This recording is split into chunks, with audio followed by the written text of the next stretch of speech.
Vil is a failing student at a prestigious magic academy, but since he lacks any form of magic, he makes up for it by using a sword to strike down his enemies. One day in class, Professor Edward is giving a lesson on how people can produce fire with the aid of catalysts and some magic. But all the students in class he could choose from, he decides to call on Vil to demonstrate the experiment, knowing he is unable to use magic. He does this because he's a high-level hater. But Vil has no choice but to obey his order, so he walks up to the front of the class and begins trying to make the spell work, but predictably, nothing happens, so whole class wastes no time in mocking him for his repeated failures. Edward tells them all to calm down. That's just because he wants to personally roast Vil for being incapable of such a rudimentary spell. Vil excels at magical theory, but he has no magical talent whatsoever, so Edward despises him for thinking he can attend magic school without any magic. One student in his class casts the fire spell from his seat to ignite the catalyst in front of Vil, and while Edward isn't concerned for Vil's safety at all, it would still be bad for his record if his student burnt to death, so he asks Cheyenne to refrain from doing reckless things like that in the future. Cheyenne apologizes and says he was just trying to help a little since Vil obviously isn't going to be able to do the demonstration. But with that said, Edward concludes the experiment and begins a speech about how magic is supreme in this world, so people who have no talent for it have no right to exist in this magic academy. And all this is said while making direct eye contact with Vil. After class, Vil feels exhausted from all the hate he was getting, but people love hating on him, so Cheyenne follows him out of class to continue messing with Vil. Luckily, there are still some people who are on Vil's side as Colette comes running to his defense. Cheyenne asks why Colette is defending Vil when she is an honors student and Vil is half a point away from dropping out of school, but she says that doesn't matter since Vil is the nicest person she has ever met and he works much harder than any of them ever have. Shen is stunned for a moment, but then he begins laughing since no matter how kind or hardworking Vil is, it won't change the fact that he can't use magic, and Vil is certainly never going to become Magia Vendor without magic. Cheyenne and his friends leave Vil alone for now after that, so while walking together, Colette tells Vil not to be bothered by what Cheyenne and Professor Edward were saying since they just did it to humiliate him, but Vil says it's fine since he really isn't able to use magic, and besides, he considers himself lucky since their hating made a cute girl like Colette want to hang out with him. Colette gets embarrassed when he says this, so she tells Vil that flattery isn't going to make her want to go out with him, but Vil says he was just stating a fact since he thinks Colette is really cute. This gets Colette even more embarrassed and she nearly falls for Vil in the spot, so she pushes him away for a bit so she can think clearly and remain calm. She is technically ignoble, so she can't let herself fall in love so easily. After regaining her composure, she looks over to Vil, but he is busy looking at the sky since it is especially beautiful today. Long ago, the people of this world lived in a constant shroud of darkness, in fear of the celestial host who ruled over them. However, that all changed when the Shadow Wizard Money Gang joined forces to oppose the Celestial and bring the light of the sky to everyone. These wizards came to be known as the Magia Vendor, and they are regarded as the epitome of magic, so no mages alive to date have ever been able to live up to the title. Colette wonders if the Ice Maiden, Albus Vina, is watching over them right now, and Vil says he is sure she is, because he knows for a fact that she is looking at them right now from her window at the top of the world. Back when Vil was younger, he had a childhood friend called Elferia, and she would tell him all about the sun and moons she read about in her books. She was especially excited to see the sunset since it is supposedly really pretty, so she hoped they could become Magia Vanders together someday and see the sun together. Vil promised to become a Magia Vander with her, but while it may have just been a promise between children, Elferia actually worked hard to make it happen, and soon enough, she had climbed to the top of the tower through all her hard work. In contrast, Vil had no talent at all to keep his promise, yet he is still trying his best to make it up the tower, even if it is just a delusional dream. However, even with his rock-solid resolve, it doesn't stop him from crumbling like a cookie when he gets scolded. Vil asks Professor Worker to calm down a bit, but Worker is rightfully angry since Vil went into the dungeon again despite knowing how dangerous it was. And all the way down the semaphore too. He is worried Vil will end up getting himself killed at this rate, so Vil begs him for forgiveness, but he also asks if he can get his extra credit now. Worker is still mad at him for going into the dungeon alone, but Vil was able to return with proof that he killed an evil guard, so he is awarded with 2 points of extra credit. Vil celebrates with his pep while Worker gets the paperwork ready, but as he does so, he asks to Vil if he still hasn't given up on becoming a Magia Vander. In order to become one, Vil would first need to advance to a higher institute, and to do that, he would need a total of 7,200 credits. Normally, students would accumulate these credits in subjects like writing, praxis, and spell work, but since Vil can't use magic, he will never earn any credits from spell work. Vil is already aware of this, which is why he wanted to make up for it by doing extra work in praxis. But Worker has already explained to him that it is practically impossible to earn enough credits to pass through praxis alone. Vil realizes his chances are slim, but he still wants to hold on to hope that he can fulfill his promise of becoming a Mangiavander. In any case, Worker tells Vil that Mangiavander is a long way off and will may not even graduate if he doesn't start earning more credits. Worker heard that Vil failed to earn any credits during his last exam, so unless he wants to flunk, he has to earn an additional 4 credits by the end of the week. Vil is shocked because that means he only has 2 days left before the deadline. So if no other options left, he begins searching his notes in hopes of finding a monster he can kill that is worth 4 credits. He's really desperate to find something, so while Worker doesn't want to encourage Vil to go into the dungeon, he tells him about a Baskerville monster on the 6th floor of the dungeon, and Vil hasn't submitted that one yet, so he could get the required credits from killing it. Vil runs up to Worker to hug him as thanks for all the help he has offered him, but Worker tells him not to cling so tightly because it could put his job on the line. Unfortunately, Shine happened to be outside Worker's office during a whole conversation. So he knows that Vil is planning to go into the dungeon to slay Baskerville, and as a true hater, he plans to head down there to kill it first, so Vil won't be able to get enough credits to remain in the school. A while later, Vil arrives on the 6th floor of the dungeon, and he is in a pretty good mood since he's fought at Baskerville before, so it should be an easy win for him. His pet doesn't think it's a good idea for Vil to go into this with so much confidence, but Vil says there's nothing for him to worry about since as long as he is careful about the Baskerville's flame breath, he won't get burnt to a crisp like last time. But in order to find the Baskerville, he is depending on Kiki to sniff it out. Meanwhile, Shai and his friends are on their hating-ass mission to ensure that Vil drops out of the academy.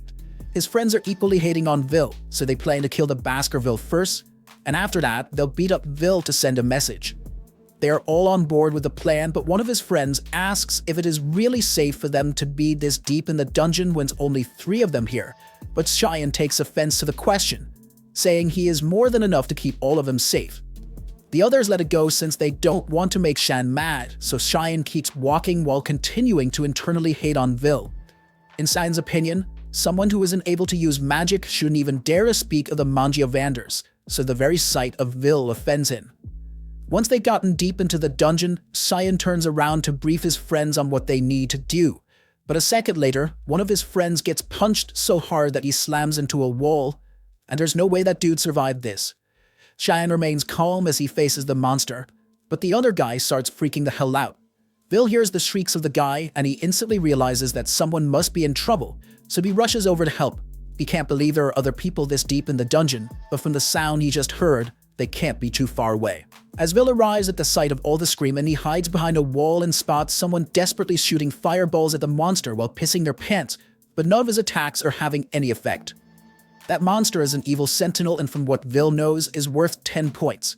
Vil has never seen one in person before because the sentinel's habitat should be deeper down in the dungeon, so it makes no sense why it would come up to the 6th floor. More importantly, the person it is attacking is Cheyenne, and none of his spells are having any effect on the sentinel, so he doesn't stand a chance. The first thought that comes to Vil's mind is to go save Cheyenne, but then he takes a moment to think and comes to the conclusion, nah, f***ing. He's been hating on him since day one, so why should Vil feel any obligation to save him now since no one would know if he just left him to die? He's about to close his eyes and pretend he was never here, but then he has a flashback to a time with Elferia, which she told him that she liked how kind and brave Vil was, which is why she gave him a pair of goggles as a gift. Vil still has that same pair of goggles to this day, and if he wants to continue being the same person Elferia has always liked, he has to put his personal grudges aside and save Cheyenne, even if he is a bitch. As the Sentinel is about to kill Cheyenne, Vil jumps in and blocks the strike with his sword. At the same time, back in the academy, Professor Edward comes running into Worker's office to tell him that Cheyenne and his friends have all gone into the dungeon together without permission. He wants Worker to use his familiar to track them down before they get themselves killed, so Worker grabs his bird and asks what force Cheyenne went to. Edward answers that they should be on the 6th floor, and as soon as Worker hears that, he is relieved since that means Vil is with them, and as long as he is there, he can handle any monster that attacks. He uses his crystal ball to show Edward what Vil is doing right now, and he is going toe-to-toe with the Sentinel, and he is absolutely blitzing it. In the blink of an eye, Vil has already chopped off one of the Sentinel's fingers, and when the Sentinel tries to counterattack, he blocks the strike mid-air and backs up to create some space. Vil then dashes in once more, and the Sentinel can't keep up with him at all, so before it even realizes what's going on, Vil has already gotten on top of it and stabbed into its shoulder. Cheyenne can't believe what he's seeing since he never thought Vil would be this so strong. Even Edward is left in shock, so Worker explains to him that Vil is an amazing anomaly. He possesses superhuman strength that a mage could never hope to achieve. He has a body that is more durable than a Nokia phone and unbelievably accurate observational skills that allow him to grasp an enemy's strategy and form countermeasures for it after being attacked once. So as the Sentinel tries to slash Vil again, he is able to perfectly predict the attack and dodge, while also slicing off the Sentinel's arm in the process. Vil may not be able to use magic, however. He is more than capable of making up for it with his sword. As the Sentinel writhes in pain, Vil proceeds to grab the Sentinel's sword with one hand and prepares to finish off once and for all. The Sentinel fires off a plasma blast as its last-ditch effort, but a simple swing from Vil's sword is far more powerful, so Vil slices the Sentinel in half, claiming his victory. Once it's all over, Vil walks over to Cyan to ask if he is okay, and Cyan still has a grudge against Vil, but Vil just saved his life, so he bites his tongue. However, even after witnessing that whole fight and how capable Vil is, it doesn't stop Edward from hating one harder since he will stand for magicless being stronger than students with magic. Edward leaves Worker's office in a rage, and while Worker is proud of Vil for saving Cyan, he is still mad at him for putting himself in danger. However, once again, he managed to defeat the monster, so Worker awards Vil with 10 points for killing the Sentinel. 5 years ago, Vil was the laughingstock of a whole school due to his lack of magic, and apparently the only reason he was allowed to enroll here in the first place was because he was friends with Elfaria. But since she had already become a Magiavander at the time, there was no reason for the school to pretend to be nice to him anymore. Vil has had to endure all the ridicule this entire time, but hasn't stopped him from working hard to graduate regardless. Worker accompanied Vil to be evaluated by the headmistress, and she obviously had her doubts about whether Vil was cut out for this school or not. But once she hands him a sword and begins the test, Vil is able to counter each and every one of her fire spells within a fraction of a second. She is so impressed that she says Vil is allowed to stay at the school, and Workner is a bit surprised since he didn't think it would be this easy to convince her. It is true that Vil doesn't have any magic, but more importantly, she thinks it'll be fun to have someone like Vil around. Vil asks the headmistress if he can be by Elfie's side again if he becomes strong enough, and she tells him that he will have to work really hard and remain unfazed by the challenges along the way, but even then, there's no guarantee. But as Vil leaves, she remarks that it'll be fun to see what Vil can accomplish. Back to the present, Vil is currently in Worker's class as he teaches everyone about the Tower of Magic. Climbing the tower means advancing to the upper institute to the topmost floor where you will become a Magiavander. As of now, there are currently 2 methods to becoming a Magiavander, and that's either to create a new type of magic or to earn over 7,000 credits in this school, but it is pretty rare to invent new magic, so students usually focus on earning credits. However, since this is a remedial class, everyone in here is in danger of flunking out of school, especially Vil. After the classes are over, Colette meets up with Vil and asks how Vil is feeling since Worker's remedial classes are notoriously strict. Vil agrees that Worker is a strict teacher, but to be honest, is glad Worker is kind enough to offer remedial classes in the first place since most professors wouldn't bother to do so. As they are turning corner, they notice a commotion going on, so they listen in and hear Xian's friends glazing him for defeating the evil Sentinel. They won't question how he survived, but somehow by the time he woke up, the only thing Mars saw was Xian and a defeated evil Sentinel, meaning Xian had to have defeated it. Everyone believes Xian is amazing for being able to kill a monster as powerful as an evil Sentinel, but deep down, Xian knows he's a fraud since the one who actually defeated it was Vil. Just then, he notices Vil walking by and he takes that as a personal insult, so he goes to Vil and starts picking a fight with him again. However, it's a lot harder for him to see Vil as inferior when he knows Vil could easily one-shot him right now. He's just choosing not to. He lets go of Vil's jacket and begins walking away without saying a word. So once Xian is gone, Colette asks Vil if something happened between the two of them, and something definitely happened. At the same, Edward is just barged into Headmistress Cauldron's office and is demanding that Vil be expelled immediately. Cauldron asks why Edward suddenly wants to expel Vil out of the blue. He's already in his 6th and final year at the academy, so they can't just expel him without a reason. Edward tries to argue that Vil can't be allowed to stay at this school since he's a warrior, not a mage, and you won't stand for someone who can't use magic trying to surpass it. Cauldron pulls out Vil's records and points out that Vil has outstanding scores in his writing, and his magic reports are incredibly insightful, so aside from the fact that he can't use magic, he is the definition of a perfect student. If his dream were to become a Mangiavander, then he could easily excel at any other profession he chose, and it is the Academy's duty to produce people of learning for the fated day.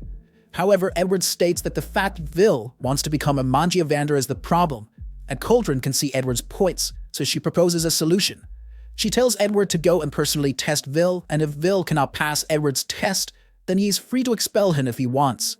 Edward asks if Cauldron is sure she wants to leave Vil's test up to his #1 hater, and Cauldron says she's fine with it since it won't make a difference. If anything, she thinks it would be more entertaining to have the one known as the Dark Viper Mage test Vil. Back on Vil's end, he is getting ready for his next class and asks Colette to help him open his locker for him. She happily does so, and he apologizes for having her do this for him all the time since he can't use magic. She says she doesn't mind, but then she notices Vil's sword in his locker and asks him if he's still training with it. Vil says he is, but he couldn't get permission to use it while he's in school, and back in his dorm, his roommate wouldn't let him do anything dangerous. He and Colette later head to the library to study together, and Vil is taking it very seriously despite having already learnt this topic before. Colette tells him to take it easy since he's already at the top of the class in writing, but Vil says he needs to keep studying his hardest since he can't afford to lose a single credit. And besides, he enjoys learning history from the perspectives of the other races, especially since he can relate to the dwarves. They march to war against powerful mages, but they never gave up in spite of the challenge. Just then, Colette notices that Vil has a white strand of hair in his head, and she says it's probably because he's overworking himself. She offers to pluck it out for Vil, and even though Vil says she doesn't need to, she still really wants to do it. However, in the middle of their flirting, Edward shows up behind Vil and tells him to come to the spell hall alone because there is something he needs to do. A little while later, Vil arrives at the spell hall and Edward says that he will be offering Vil a special remedial class, so he should be grateful for it. Will can't believe Edward would offer him a remedial class, but that still shows that he has no good intentions. He wants to see what Vil can really do, so he fires a warning shot to let Vil know that this is serious and tells him that if he's able to successfully land a blow, then Edward will award him 5 spell work credits. Otherwise, if he fails, he will immediately be expelled.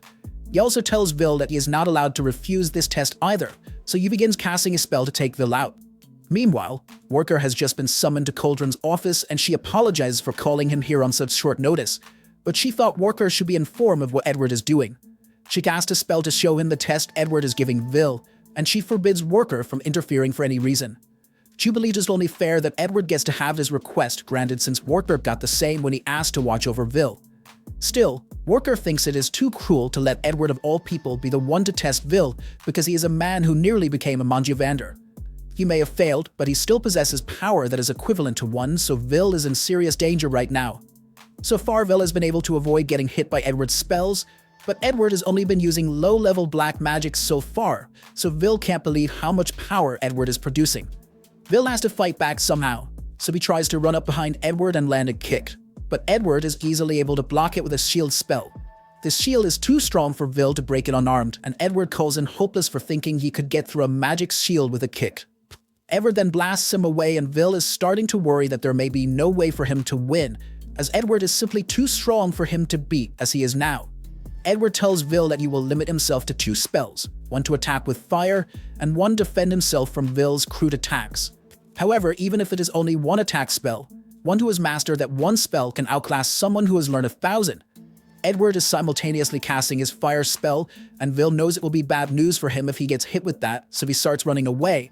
But Edward is still able to blast him regardless, and you can tell Edward is enjoying this because he looks like he is conducting a symphony of Vil's screams. Vil eventually falls to the ground and he realizes there's no way for him to beat Edward like this, but if he had his sword, he could at least hold his ground against Edward. Outside the spell hall, Colette had been putting her things away in her locker, and she was really worried about Vil since Edward asking Vil to come alone for remedial classes couldn't have been a good sign. All of a sudden, Ticky came running up into the room covered in Vil's blood, and she was trying to get to Vil's sword in his locker. So Colette realizes that something bad really happened to Vil and opens his locker, so they can go give him his sword. As Vil is lying on the ground, Edward is slowly walking towards him while saying that Vil could never hope to become a Mandiavander if he can't surpass him here. Magic has always reigned supreme even in the past when dwarves went to war with the mages against an army of 10,000 dwarves. All it took was one mage to annihilate them all. The sword is never going to compare to the wand, but even if the odds are insurmountable, Vil still wants to become a Mandiavander. He will do whatever it takes to achieve it. Edward can't understand why Vil would go to such lengths to become one, so he asks if Vil has some sort of noble goal that he wants to accomplish. So Vil tells him that he wants to be by the side of the girl he loves, but Edward thinks that's a stupid reason. It may seem ridiculous to Edward, but Vil made a promise to Elfie, and no matter what it takes, he wants to be able to watch the sunset with her. Just then, Colette arrives at the spell hall and throws Vil's sword to him, and now that he is finally armed, Vil is able to counter Edward's fire spell. Edward is shocked that Vil was able to cut through the spell, but he realizes this because Vil's sword is special. Even so, he still intends to prove that Vil is no match for a mage. Vil is terrified of Edward's flames, and if possible, he would have run away from this fight a long time ago. But facing Edward is the only way for Vil to move forward, so he charges at Edward while dodging all of his attacks, and since he's finally close enough, he slices through Edward's barrier and successfully scratches Edward's cheek. Edward is forced to admit that Vil has passed the test, so he awards him his 5 credits and walks away. Vil collapses to the ground out of exhaustion, and Colette runs up to congratulate him on his victory, but he is totally passed out. Coldrum praises Vil's performance, and Walker says his strategy of diving into the attack to close the distance and attack from a blind spot was brilliant. And what's even more impressive is that his sword strike was powerful enough to surpass Edward's shield, so Vil may have what it takes to become a Mandiavander after all. This was the end of episode 2. Subscribe to not miss the next part.